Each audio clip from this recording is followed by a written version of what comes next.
Ay, maaga pa. Mga 5 minutes pa.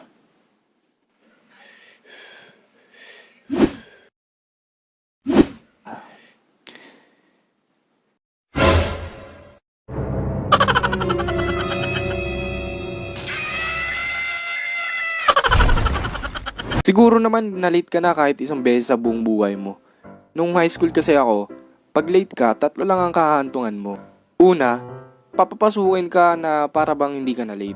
So, ang 1 plus 1 ay equals sa letter A, Magellan, letter B, 2, o letter C, 11.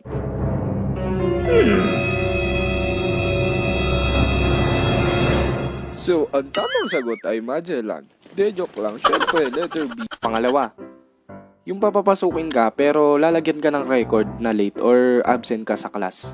So, what is science? Science is our subject for today.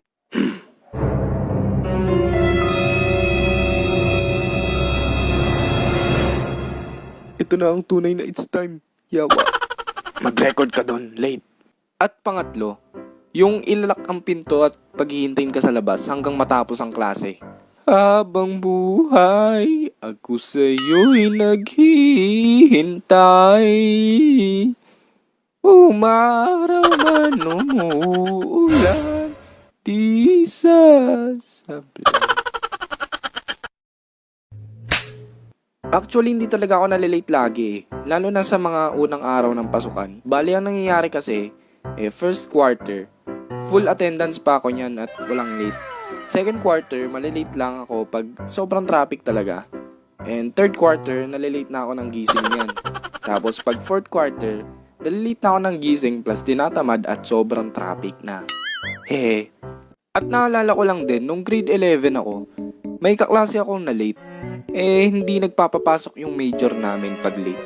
Tas siya lang ata yung na late nun, tas nag-quiz pa kami nun. Kaya kung ikaw yung nandun, nakakakaba talaga. Tas after ng class niya, nakapasok na siya syempre. At ayun, umiyak siya kasi first time niya ata malate nun. At lahat kami bago lang dun sa school kasi kaka-senior lang namin lahat. Ako naman, di ko pa siya close nun at di ko na i-deny.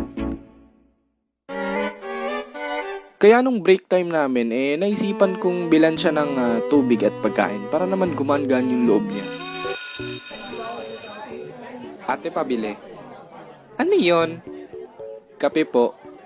Yung matapang, yung kaya kang ipaglaban. De, joke lang. Tubig ate, tsaka chicheria. Uy, ito, kain ka muna.